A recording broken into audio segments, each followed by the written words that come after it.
ನಮಸ್ಕಾರ ವೀಕ್ಷಕರೇ. ಬನಹಟ್ಟಿ ಪ್ರಜಾಸೌಧ ನಿರ್ಮಾಣ ಸೇರಿದಂತೆ ವಿವಿಧ ಬೇಡಿಕೆಗಳ ಈಡೇರಿಕೆ ಆಗ್ರಹಿಸಿ ಬನಹಟ್ಟಿಯಲ್ಲಿ ನಡೆಯುತ್ತಿರುವ ಹೋರಾಟ ಇಂದು 16ನೇ ದಿನಕ್ಕೆ ಕಾಲಿಟ್ಟಿದ್ದು, ವಿಭಿನ್ನ ರೀತಿಯಲ್ಲಿ ಹೋರಾಟ ನಡೆಸುವ ಮೂಲಕ ಗಮನ ಸೆಳೆಯಿತು. ಕಳೆದ ಹಲವು ದಿನಗಳಿಂದ ನಿರಂತರವಾಗಿ ನಡೆಯುತ್ತಿರುವ ಈ ಹೋರಾಟಕ್ಕೆ ದಿನದಿಂದ ದಿನಕ್ಕೆ ವಿವಿಧ ಸಂಘ ಸಂಸ್ಥೆಗಳು ಹಾಗೂ ಸಮಾಜಗಳ ಬೆಂಬಲ ವ್ಯಕ್ತವಾಗುತ್ತಿದೆ. ಅದರಂತೆ ಇಂದು ನಡೆದ 16ನೇ ದಿನದ ಹೋರಾಟದಲ್ಲಿ ಬನಹಟ್ಟಿಯ ವಿವಿಧ ಸಮಾಜಗಳ ಮುಖಂಡರು ಹಾಗೂ ಸಾರ್ವಜನಿಕರು ಹೆಚ್ಚಿನ ಸಂಖ್ಯೆಯಲ್ಲಿ ಭಾಗವಹಿಸಿ ಹೋರಾಟಕ್ಕೆ ತಮ್ಮ ಬೆಂಬಲ ಸೂಚಿಸಿದರು. ವಿಶೇಷವಾಗಿ ಬನಹಟ್ಟಿಯ ಮರಾಠ ಸಮಾಜ, ಅಶೋಕ ಕಾಲೋನಿ ನಿವಾಸಿಗಳು, ಭಜಂತ್ರಿ ಸಮಾಜ, ಮೊಪಗಾರ ಸಮಾಜ ಹಾಗೂ ಕೆಎಚ್ಡಿಸಿ ಕಾಲೋನಿಯ ಅಕ್ಸಾ ಸಮಿತಿಯ ಮುಸ್ಲಿಂ ಸಮಾಜದವರು ಹೋರಾಟದಲ್ಲಿ ಭಾಗವಹಿಸಿ ಹೋರಾಟಗಾರರ ಜೊತೆ ಕೈಜೋಡಿಸಿದರು. ವಿವಿಧ ಸಮುದಾಯಗಳ ಜನರು ಒಂದೇ ವೇದಿಕೆಯಲ್ಲಿ ಒಗ್ಗೂಡಿ ತಮ್ಮ ಬೆಂಬಲ ವ್ಯಕ್ತಪಡಿಸಿರುವುದು ಇಂದಿನ ಹೋರಾಟಕ್ಕೆ ಮತ್ತಷ್ಟು ಮೆರುಗು ತಂದಿತು. ಸಮಾಜ, ಜಾತಿ, ಧರ್ಮದ ಭೇದವಿಲ್ಲದೆ ಬನಹಟ್ಟಿಯ ಅಭಿವೃದ್ಧಿಗಾಗಿ ಎಲ್ಲರೂ ಒಗ್ಗಟ್ಟಾಗಿ ಧ್ವನಿ ಎತ್ತುತ್ತಿರುವುದು ಗಮನಾರ್ಹವಾಗಿತ್ತು.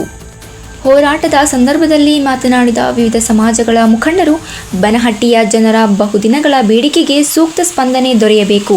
ಜನರ ಸಮಸ್ಯೆಗಳನ್ನು ಸಂಬಂಧಪಟ್ಟ ಅಧಿಕಾರಿಗಳು ಹಾಗೂ ಜನಪ್ರತಿನಿಧಿಗಳು ಗಂಭೀರವಾಗಿ ಪರಿಗಣಿಸಿ ಶೀಘ್ರದಲ್ಲೇ ಸೂಕ್ತ ಕ್ರಮ ಕೈಗೊಳ್ಳಬೇಕು ಎಂದು ಒತ್ತಾಯಿಸಿದರು.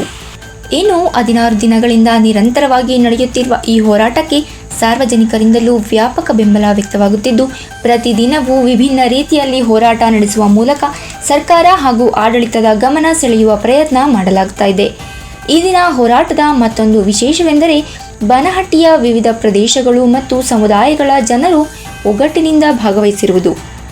ಮರಾಠ ಸಮಾಜದಿಂದ ಹಿಡಿದು ಮುಸ್ಲಿಂ ಸಮಾಜದವರೆಗೆ ವಿವಿಧ ಸಮುದಾಯಗಳ ಜನರು ಒಂದಾಗಿ ನಿಂತು ಹೋರಾಟಕ್ಕೆ ಬೆಂಬಲ ಸೂಚಿಸಿದ್ದು, ಬನಹಟ್ಟಿಯ ಒಗ್ಗಟ್ಟಿನ ಸಂದೇಶವನ್ನು ಸಾರಿತು. ಹೋರಾಟ ಮುಂದುವರಿಯುತ್ತಿರುವ ಹಿನ್ನೆಲೆಯಲ್ಲಿ ಮುಂದಿನ ದಿನಗಳಲ್ಲಿ ಇನ್ನಷ್ಟು ಸಮಾಜಗಳು ಹಾಗೂ ಸಂಘ ಸಂಸ್ಥೆಗಳು ಬೆಂಬಲಕ್ಕೆ ಬರುವ ಸಾಧ್ಯತೆ ಇದೆ ಎಂದು ಹೋರಾಟಗಾರರು ವಿಶ್ವಾಸ ವ್ಯಕ್ತಪಡಿಸಿದ್ದಾರೆ. ಒಟ್ಟಾರೆಯಾಗಿ ಬನಹಟ್ಟಿಯಲ್ಲಿ 16ನೇ ದಿನವೂ ಪ್ರಜಾಸೌಧ ಹೋರಾಟ ಮುಂದುವರೆದಿದ್ದು, ವಿವಿಧ ಸಮಾಜಗಳ ಒಗ್ಗಟ್ಟಿನ ಬೆಂಬಲದಿಂದ ಇಂದಿನ ಹೋರಾಟ ಮತ್ತಷ್ಟು ಗಮನ ಸೆಳೆಯಿತು. ತಮ್ಮ ಬೇಡಿಕೆಗಳು ಈಡೇರುವವರೆಗೂ ಹೋರಾಟವನ್ನು ಮುಂದುವರಿಸುವುದಾಗಿ ಹೋರಾಟಗಾರರು ಸ್ಪಷ್ಟಪಡಿಸಿದ್ದಾರೆ.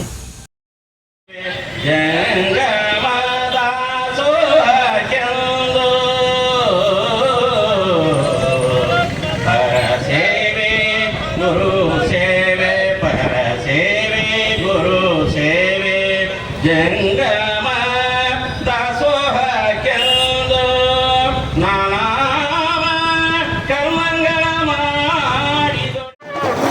ಈ ವೇದಿಕೆ ಬರ್ತಾ ಇದ್ದಾರೆ. ತಾವೆಲ್ಲರೂ ಕೂಡ ಜೋರಾದ ಚಪ್ಪಾಳೆ ಮೂಲಕ ಅವರನ್ನ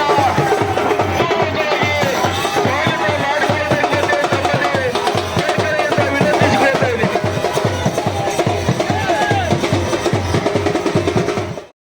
ಯುವಕರು, ಮಹಿಳೆಯರು ತಮ್ಮದೇ ಆದಂತ ಒಂದು ವಿಶೇಷ ರೀತಿಯಲ್ಲಿ ಈ ಒಂದು ಸತ್ಯಾಗ್ರಹದ ವೇದಿಕೆಗೆ ಆಗಮಿಸ್ತಾ ಇದ್ದಾರೆ. ಅವರೆಲ್ಲರಿಗೂ ಕೂಡ ನಮ್ಮ ಎರಡೂ ಹೋರಾಟ ಸಮಿತಿಗಳ ಪರವಾಗಿ ಹೃತ್ಪೂರ್ವಕವಾಗಿ ನಾನು ಅವರನ್ನ ವೇದಿಕೆಗೆ ಸ್ವಾಗತ ಮಾಡ್ತಾ ಇದ್ದೀನಿ. ಅವರ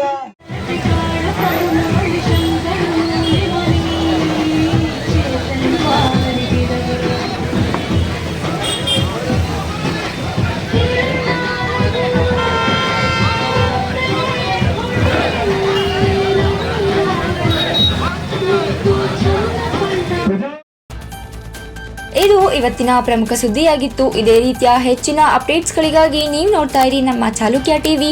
ಧನ್ಯವಾದಗಳು.